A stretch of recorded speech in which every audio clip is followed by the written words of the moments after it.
Recorded is rolling. It's Wednesday, May 11th, the day before the AP exam. So we're a few minutes into class. You guys had a few minutes head start on this. So remind you guys, tomorrow is your AP exam. So let's here, come back to this here in a minute. Let's cover this stuff real fast. So tomorrow, what period teacher are you gonna say, hey, I have to go to lunch at 11 o'clock?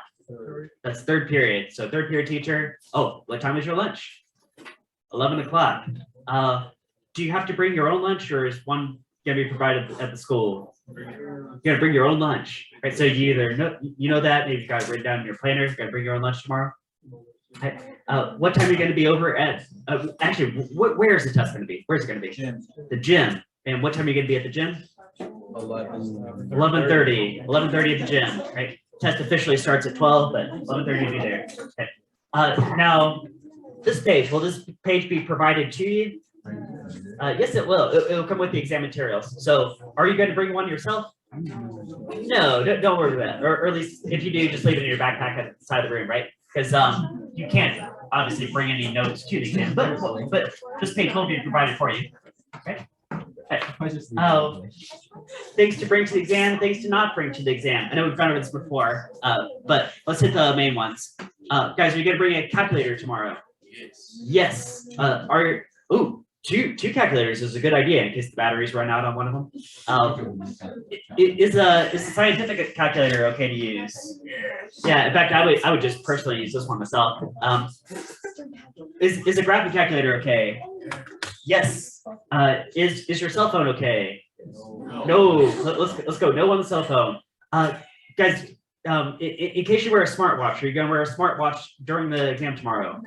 No, that will disqualify the exam. So anything that connects to the internet is a bad idea. Oh, are you gonna bring an ID card? Yeah, you guys gonna bring an ID card, right? Most of you guys probably got driver's license, or at least a school ID. Okay. How about a straight edge or a ruler? You guys gonna bring one of those? That would be a good idea. I would highly recommend that. And hey, see some around in this room. I got about twice as many as I started with in this class. Although they're half as long. But, the calculators, watch. Pens and pencils. You guys gonna bring some pens and pencils? Probably a good idea, right? All right. So I've got a whole list of things to bring and not bring in a stack of papers right here. If you want one of those, then that's for you. All right, so you guys were working on this a few minutes before I started the recording. Has anybody got some answers to these two questions? Okay. Do it. I'll go over this for anybody watching the video. Okay, we got this turntable disc. Not like this one.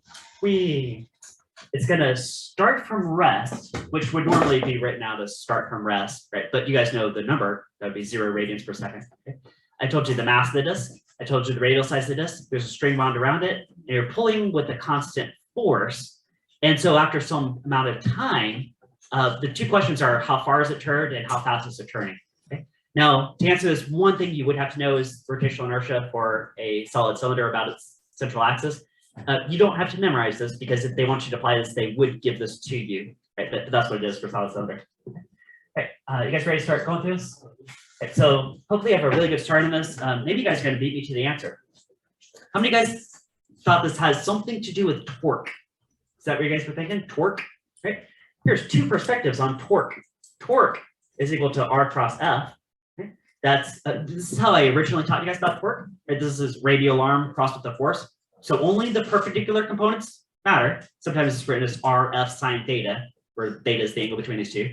This is opening a door. This is turning a wrench. Right. Torque is also, what's the other formula for torque?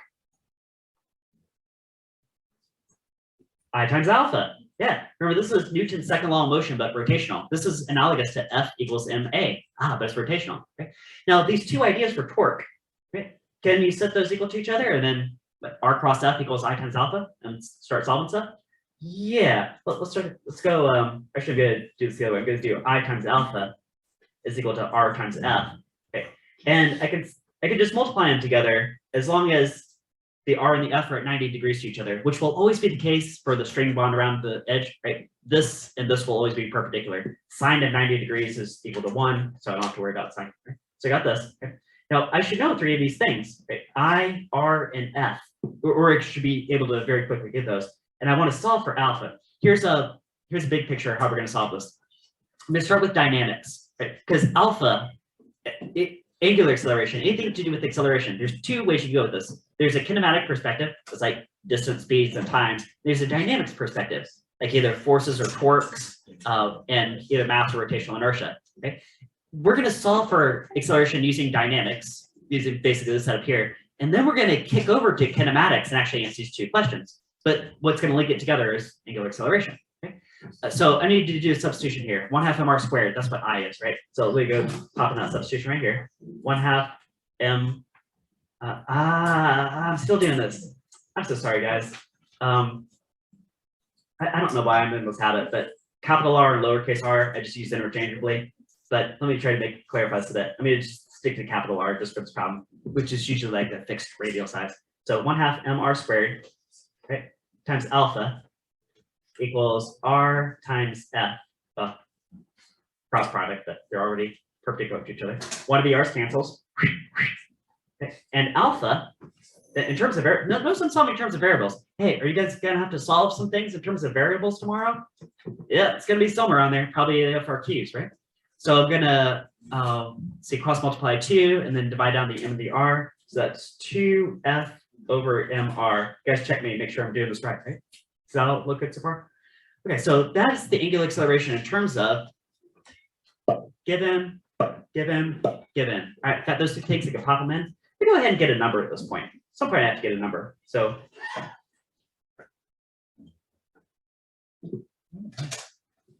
right, let's go 7 Newton force. There's a 5 kilogram mass and a 3 meter radial size. Okay. So this is going to tell us, remember what angular acceleration is. It's the rate that something is speeding up spinning, or could be slowing down spinning, but in this case, sorry, for us to be speeding up spinning. Okay. So I'm going to get some radians per second per passing second, called radians per second squared. Okay. Make sure you group this on parentheses and denominator. I'm getting 0.933 radians per second squared, right? So speaking of 0.93 radians per second every passing second, right? So speaking of spinning, okay? All right, so that's the first half of this problem. Right, that's extracting alpha from a dynamics perspective. Now we're going to kick over to kinematics. Okay? Let's get a little kinematic checklist. You guys remember tax VV? I'm going to do that, but for rotational motion. Here's the rotational equivalence of tax VV. Guess what? Okay. So what do we know? We know this number is 0.933. That's radians per second squared. Remember the equation, anything rotational, the equations will naturally give you something to do with like radians, in this case, radians per second squared. Okay. Other ways to measure how far some of these turns could be revolutions or degrees, but if you're not dealing with sine and cosine, then it has to work out radians naturally, right? We're starting from rest, so this number is 0 radians per second. Okay. And I also gave you a time interval, didn't I? Right? Like 9 seconds. Okay. That's 3 kinematic values. That means in principle, you can solve for how far it's turned and also how fast it's turning. Okay. So let's do one at a time. Do you guys know off the top of your head what's a formula for how far something's turned as a function of these things? Okay. I hope you do, but if you don't, you do have this page within reach. Okay. You guys remember the linear motion as x equals v naught t plus half at squared? Okay. And the rotational equivalent is right here. Okay. Just pop in the rotational equivalent, you got perfectly valid rotational formula. Okay. So how far something is turned into, in radians is equal to omega naught t plus half alpha t squared. Okay. Now, since omega naught is 0, that term just goes away. Okay. So it's just boils down to this. Okay. Hey, does this look a lot like the college equation? Right. Oh, yeah. During the exam, can we write it on our formula sheet? Yeah, it's it comes with the booklet. So yeah. Any papers they give you. Okay. All right.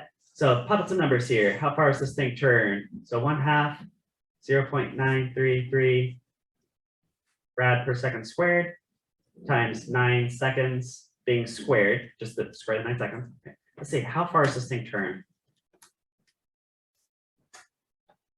I'm looking at 37.8 radians. Okay, that's good. You know what? Maybe a more intuitive way to say how far is it turned is revolutions. Now, naturally, it'll give you radians. That's what we got. Can anybody tell me how many revolutions that's equal to? How do you go from radians to revolutions? Are there 2 pi radians and 1 revolution? Is that true? A little dimensional analysis going on right here. So divide by open parenthesis 2 pi. That looks like 6.01 revolutions. Ooh. And if you like, every revolution is 360 degrees. So also 2,165 degrees. Woo! You cared about that. Okay. How about the other question? How fast is it spinning? So couldn't omega final be omega initial plus alpha times t, right? So it starts from rest. This number just goes to 0, whatever. So I've got 0.933 radians per second. I'm doing that for 9 seconds, right? So 0.933 by 9. This thing should be spinning at 397. I'll call that 8.4 radians per second. Divide by open parenthesis 2 pi. That's also called 1.34 revolutions per second. Now, this is not a constant value. Remember, it's still speeding up spinning, but at that particular snapshot in time, after the 9-second mark, or I should say at the 9-second mark, it happens to be spinning this fast. It's tasted. Okay. Guys good there? All right. Any questions about that one? Yeah. So for torque, obviously it's our cost as, but on the formula sheet, is there something that we can derive of I times alpha on the formula sheet or no? Yeah, it's right. Yeah, It's right here. It says angular acceleration is torque divided by I. So you can rearrange that. Yeah. Yeah, so it's analogous to this one right here, the second one. Yeah. All right. Yeah, so yeah. Good point right there. Next go back. Yeah. Oh yeah. I got another question about this rig right here. And it's a couple of graphs. Let's do a couple of side-by-side graphs about this problem right here. And the 2 graphs I'm about to draw right here, you're gonna see both of these graphs tomorrow, okay? And they're related to each other. And I bet some of you guys know what 2 graphs I'm gonna ask. So let's put time and seconds on this axis, on the horizontal axis. Okay. Now on the vertical axes, okay, so there's 2 different graphs. One of them I'm gonna call torque. Those would be in Newton meters, right? R cross F, that's meters and newtons, so Newton meters, right? Which, side note, looks like joules, but we never call it joules because joules is energy, and this is a complete different concept, right? So torque is in Newton meters. Okay. I bet a lot of you guys know where I'm going with the story. What other graph am I going to make? What's on this axis? Angular momentum. Yeah, you guys know that. Okay. And one of the units for angular momentum you see is Newton meter seconds. There's another unit for it too, but just give you guys one. All right, and with that story we just did, where this disk starts from rest, and I'm pulling out with a constant force, therefore a constant torque, it's speeding up spinning. What do those 2 graphs look like? Go ahead and draw them. Give you guys a few seconds here. Think about this. You guys should know what both of these graphs look like for this story, because you're going to be asked both of these tomorrow.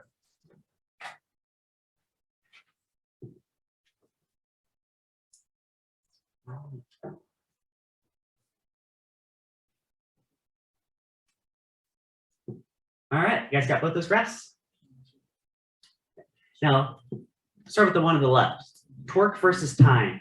Okay, guys, if I'm pulling with a constant force at a constant radial distance, is that going to be a constant torque? Right? And a constant torque versus time, well, isn't that, is that what you guys just drew? Right? That's a constant torque, right? Constant force, constant radial, right? Right.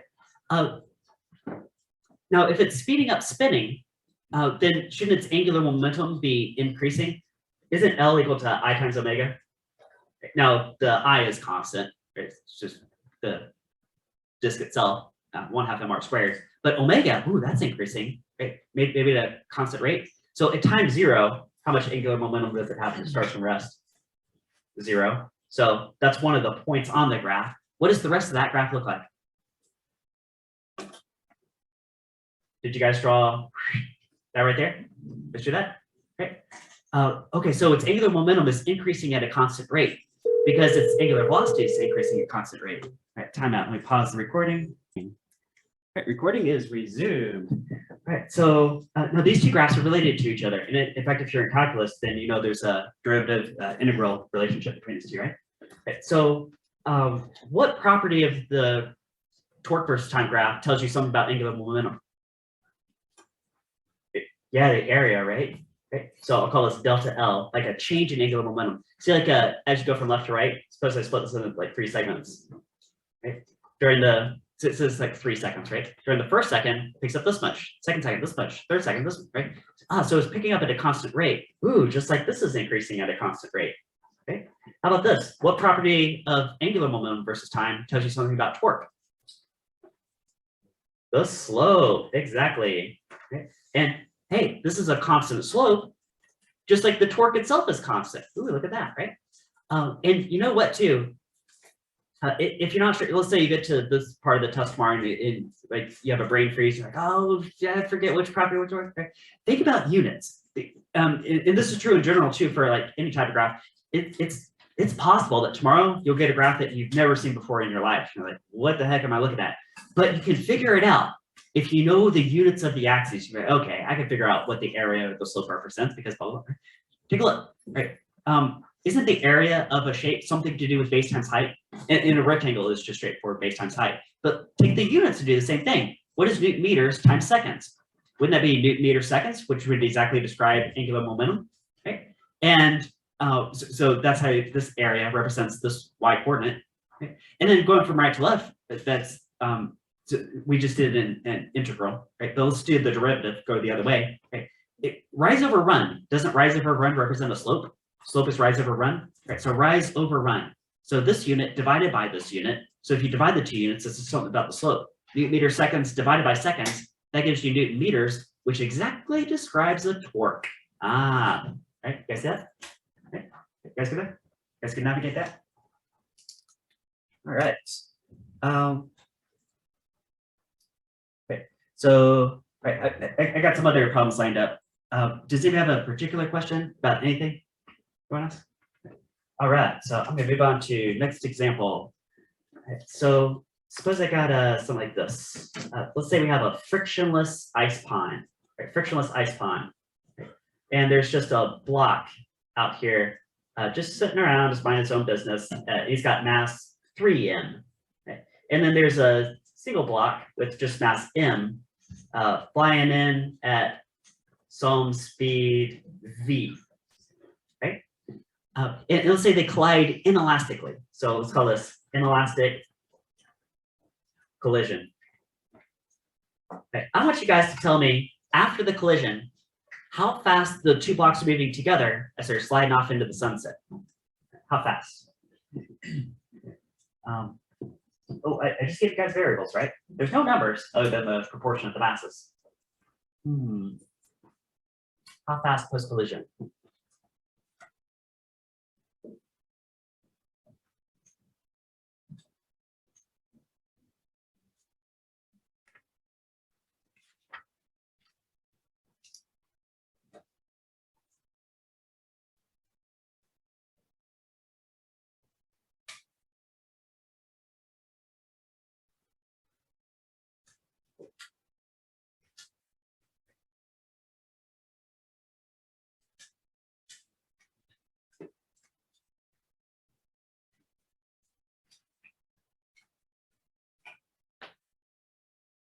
All right, who's got the answer?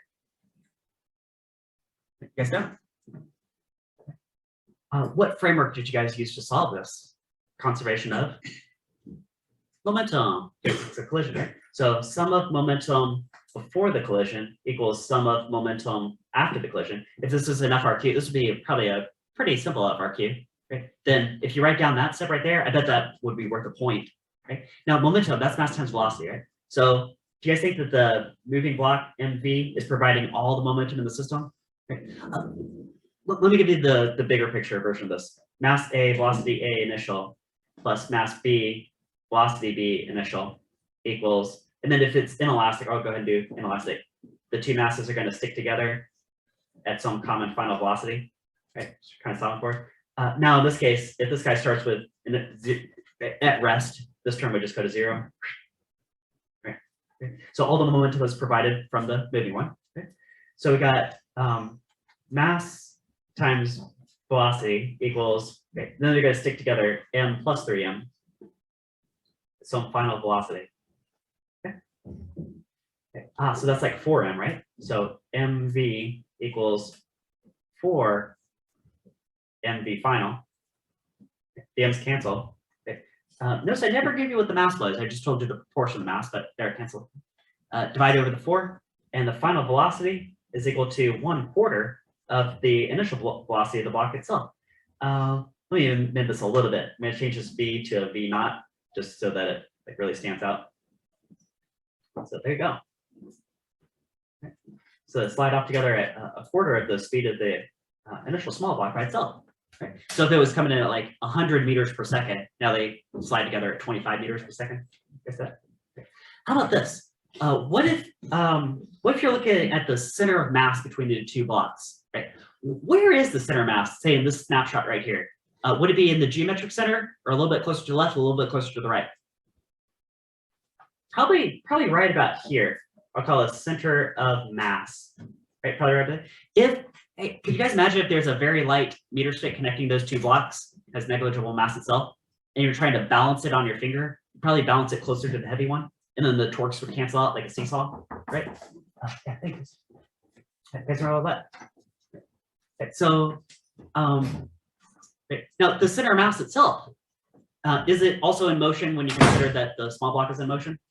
Yeah. So here comes the small block. Here's the center of mass. And then when they bam collide together and then stick together, right, they'll keep on moving together, right? Right. Now, how fast is the center of mass itself moving before the collision? Like the block itself is moving at v naught. How fast is the center of mass moving? How many of you guys thought it was 1/4 v naught? Right? Right? Because after the collision, it would definitely be 1/4 v naught because they're all one giant mass moved together at 1/4 v naught, right? But what if you're only focused on that center mass? Like what if the two blocks themselves are invisible, but you can somehow see the center mass? I know it's kind of a backward scenario, but let's run with it. Good, because there's a good question you're going to be asked tomorrow, exactly what I'm asking you right now. Okay?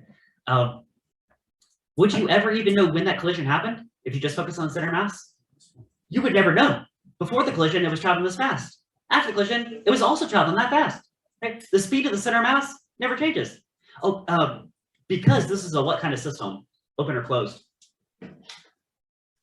Considered to be a closed system, right? There's no net external force. Now, technically, there's a gravity force on both of them and a normal force, but those balance out. So we're going to effectively treat this as a closed system. Yeah. And if there's no external force, then yeah, the center mass just never changes what it's doing. Right? You guys get that?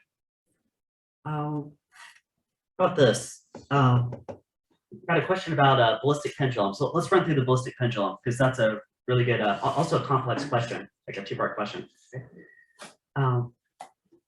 Say you got this pendulum again. Let's say with a block, big old wooden block, mass capital M. Okay, and there's a bullet that's being, it has mass lowercase m, and let's give it a speed v naught. Yeah, no, I'll say v bullet, like the speed of a bullet, because there's a few different speeds we're going to be working with here. Okay, so speed of the bullet, okay. And it collides with the block inelastically, which is usually how it works, and it swings the whole thing up to like up here. Okay, something like that. Okay. Now, if you know the masses and you know something about the height change, can you go back and solve for the speed of the bullet? Right? You know, there's enough information you could do that, right? I'm going to walk you guys through this one because it's kind of a long, complex problem, but it's really good physics exercise. Okay? Now, if you want to make this really complex, here's how it usually works out. If you have the length of the pendulum and an angle that it swings up to, and from that, you could calculate what is the height change, right? Calculate this height change. Okay? Now, we've done that before. You guys remember Here, I'll walk you guys through that because good chance you'll see this tomorrow too. Okay. Isn't this, you guys see a nice right triangle right here? You guys see that right triangle? What is this leg, this vertical leg of the right triangle? That's equal to what times what? L times cosine theta, L cosine theta, right? Okay. So that's L cosine theta. And this whole thing is L, just like this is L, just swinging pendulum. Isn't this L minus L cosine theta? Which would be, and you can factor out the L times 1 minus cosine theta. Okay, you gotta do that. Okay. So if you're given L and theta, you have to do all that extra, right? Or sometimes more simply is you're just told the height change. So, oh, so it's 22 centimeters, right? So, okay, that's 0.22 meters, and you can work out from there, right?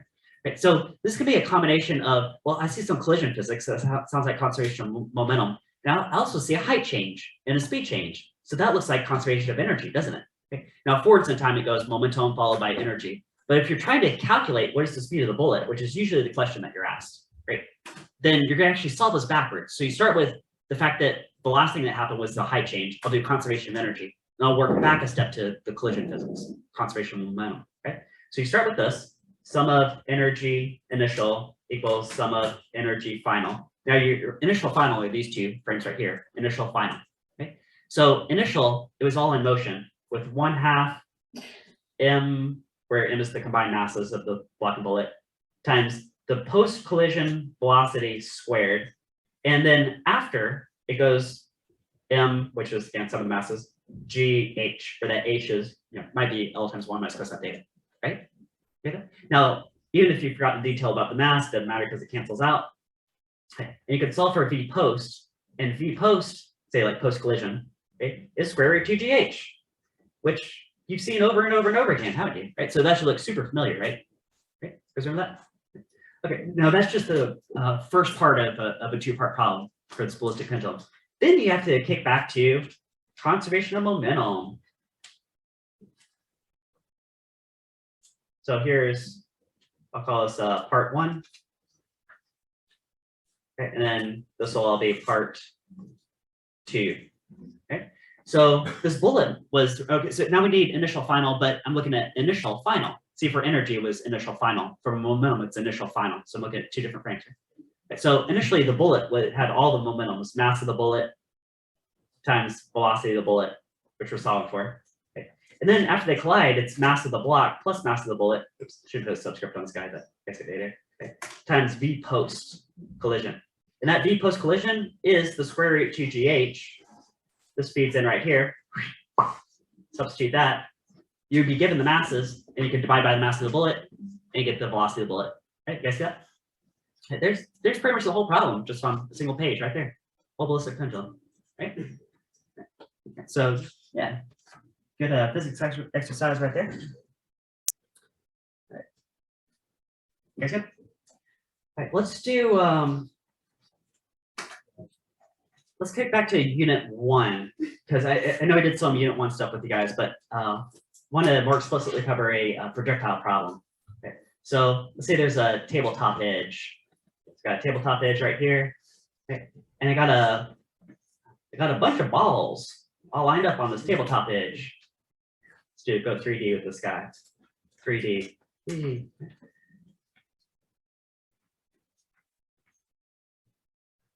All these balls. And then simultaneously, I'm gonna kick them all off the edge. Except one you're gonna tap. It's gonna go clunk. It's just gonna fall pretty much straight down. This one's gonna have a small horizontal speed. It's gonna land right there. This one, gonna kick a bit faster, like right there. This one, I kick a bit faster, right here. Okay. Now, I'm gonna kick them all at the same time, all horizontally. Okay. So which one hits the ground first? Or is that a trick question? Ah, they all hit at the same time, don't they? Because they all have the exact same vertical motion. Okay. How about this? Let's say that, let's see. Let's say that this cliff height is like 20 meters. So 20 meter drop height, 20 meters, right? How much time would it take for this whole process to happen from ridge to the bottom? How much time? You guys remember H is 1/2 GT squared? Okay. if g is about 10 meters per second squared, right, half of 10 is 5, this is 20, so 20 meters is equal to 1/2 times 10 meters per second squared times time squared. So what's t equal to? You guys get it in 2 seconds? Right? Takes about 2 seconds to fall 20 meters, right?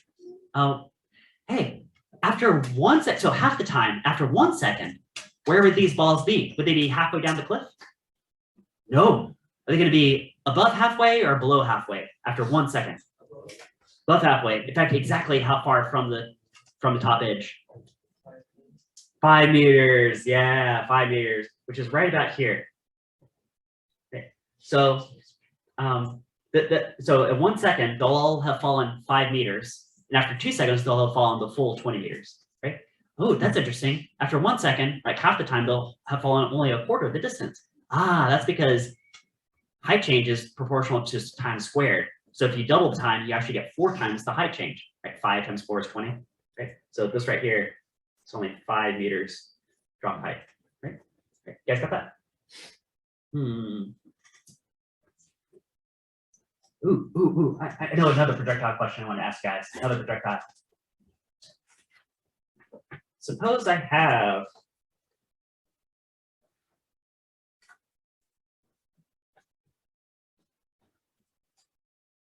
let's say like a double cliff. Okay. So I'm going to have cliff height h and cliff height 2h. I see h and 2h, right? Put a little cannon right here, put a little cannon right here. Now, pow. Let's say it's the same manufacturer cannon, same cannonball, same blast speed, blah, blah, blah, right? And one cannonball lands right there. Bam. At some distance x from the edge. Let's say they're approximately somewhere, right? So I'll call this x. You guys see x, right? Then this other cannon. Is that going to be also parabola shape? This is a parabola. That's a parabola. Isn't that true? Okay. What is this distance right here? I mean, it's more than x. Is it 2x? It's definitely not 2x. You can see that just from the picture. Do you guys think it's between x and 2x? Kind of looks like it, right? Exactly how much of x? Square root 2x. It is square root 2x. Yeah. Okay. Because twice the height here. H is 1/2 gt squared. If you double the h, but you leave g the same and 1/2 the same, okay, when you need square root of 2 times the time, square root of 2 times the time being squared would be, that would be twice the height, wouldn't it? Just like here. Okay. So this cannonball has square root of 2 times the fall time of this one. Okay. Square root of 2, by the way, is about 1.414. Okay. Since they have is horizontally where they have the same horizontal speed all the way across. Yeah, if you're up here in a blimp, launch them go across with like pretty constant speed going across, right? Because they're not accelerating horizontally. Gravity only pulls vertically. So if it this one has the same, they have the same speed. Right? If this one has 1.4 times the fall time, it also has 1.4 times the horizontal displacement by the time it hits the value below. Okay, could come up. All right. Does anybody have any questions about anything at all? Yeah, go ahead. On the FRQs, are we allowed to leave answers as fractions if it's like F equals ma and we're dividing force by mass? Would we be able to say what the force was, what the mass was, or would we have to run that calculation? Okay, yeah, so yes, so question is like, suppose they ask for acceleration and you have to use second law of motion to solve that, something like that. Okay. Should you leave your answer, say, as a fraction or actually solve? Yeah. Okay, so if you solve in terms of variables, then obviously it would just be an answer as a fraction in terms of variables. Okay. If you have numbers, yeah, I would go ahead and give like a numerical answer to that. Okay.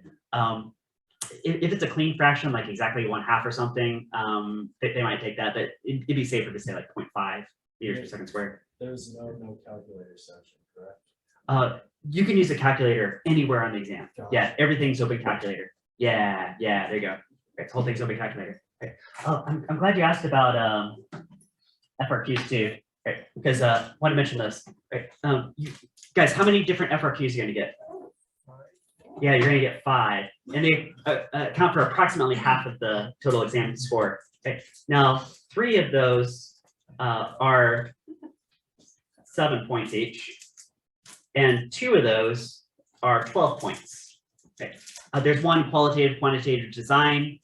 Is one of your 12 points. Another is experimental design, right? Oh, by the way, if you want to see examples of these, I've uploaded many examples to AP Classroom. They've been there for many months. Every single section, all 7 sections, you get 5 I've uploaded each FRQ type. So you can go to, okay, see what each one of these looks like. Okay. But one of them is going to be an experimental design. That's going to be one of your 12 pointers. And you guys remember this, this framework that you guys have seen over and over in class, right?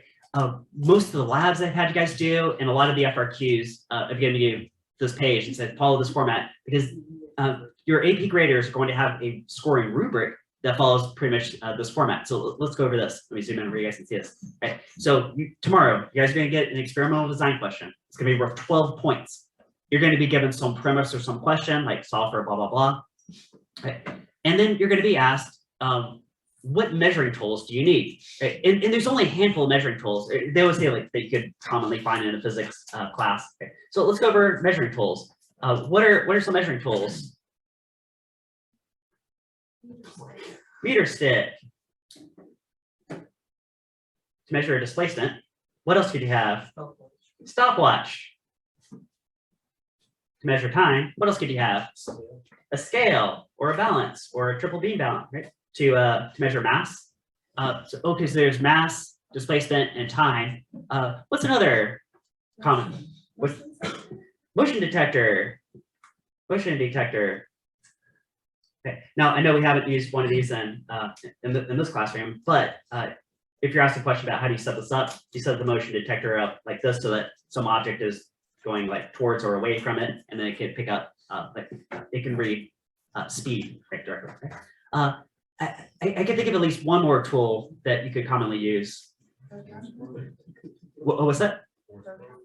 Okay, actually, you know what? Actually, I like both those answers. I was thinking of, say, force probe or spring scale that can measure force in newtons. Right? I like protractor. Actually, you might be asked about that too. Right? Protractor. Right? But that's a pretty exhaustive list right there, right? So it's, it's probably like 2 or 3 of those out of that list that you're gonna have to mention, right? Okay. And it might be like, suppose it's 3 of those. It'd be like boom, boom, boom, point, point, point. There could be 3 points right there. Okay. Data gathering procedure. Now, what they're going to specifically be looking for in this section is what variables you're going to measure using which of these tools. So if you mention meter stick, stopwatch, and a scale, you say, okay, I'm going to use the meter stick to measure this distance. I'm going to use the stopwatch to measure this time. I'm going to use the scale to measure this mass. Okay, now give a little bit more context, but it's pretty much like that. I'm going to go about gathering this data.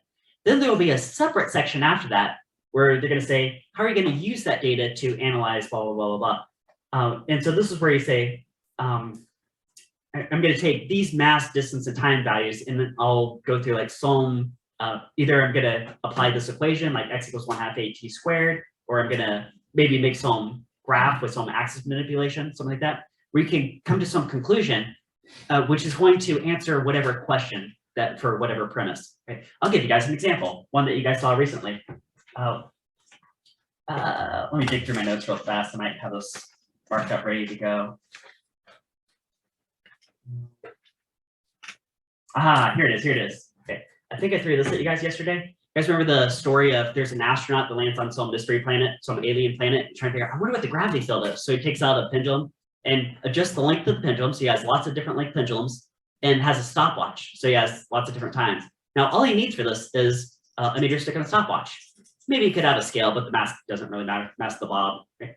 So he's got a data table. And what AP would probably do is they'd probably give you like extra blank columns so you can manipulate some axes. So for your lab write-up, what you do is have one section to say he's going to measure different length pendulums, and he's going to use the stopwatch to measure different corresponding time periods. Time period would be one back and forth swing. Okay?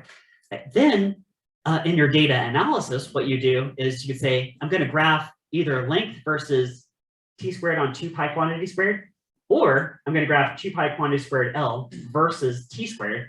Okay? Now, don't do both of those. Just pick your favorite, either that versus that or that versus that. Got different colored ink. Okay? Either of those would linearize the data points, and the slope of that graph would represent gravity field. Right? So there's usually some different options you can go about that. Right? Okay.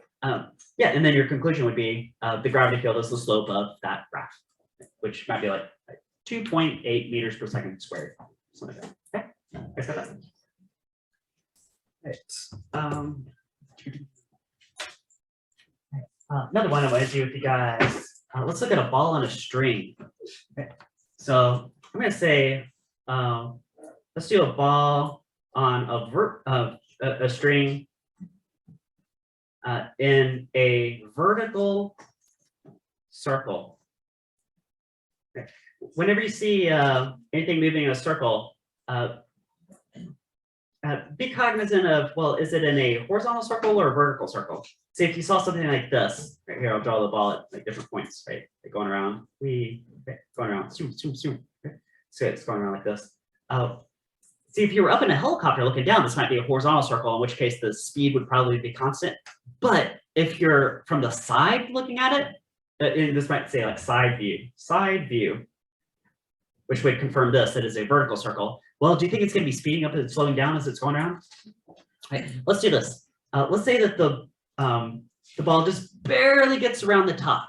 Right? I want to know, suppose I give you this radial size of, let's call it 0.75 meters, 75 centimeters, 0.75 meters. Okay? How fast, V, is this ball moving at the top? Maybe like V minimum, right? So that it stays in the circle.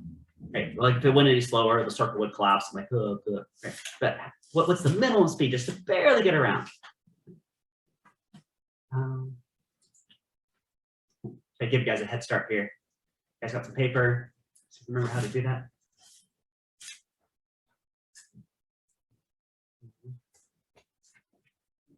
Okay. So working through the solution, but yeah, see if you can stay a step ahead of me. Okay. Do you guys remember how to draw a free body diagram? Okay. So put a dot right in the center of the object. Okay. What is the only force acting on that ball at that moment? Yeah, its own weight. I'll call it mg. Okay. Now you might say, well, what about the tension? But if it just barely gets around, wouldn't the tension just go to 0 at that instant? Okay. Right. So this is a special case, right? Normally you'd also put tension in the same direction. But I'm going to say that that weight, mg, is acting as the centripetal force, mv squared on r. Isn't that picture? Okay. Here's where the mass of the ball cancels. And v, we're solving for v, right? So this is like v minimum, equals the square root of gr. Okay. Let's get a number for that. So what is the square root of, I call it 10 meters per second squared times 0.75 meters. I'm getting 2.74 meters per second for this particular scenario. Okay. Okay. If it went any slower, the circle would collapse. If it goes any faster, then you'll get straight to some tension in the string at the vertical point. Oh yeah, go ahead. That equation is also orbital speed, correct? Yeah, that would be an orbital speed too, right? Okay.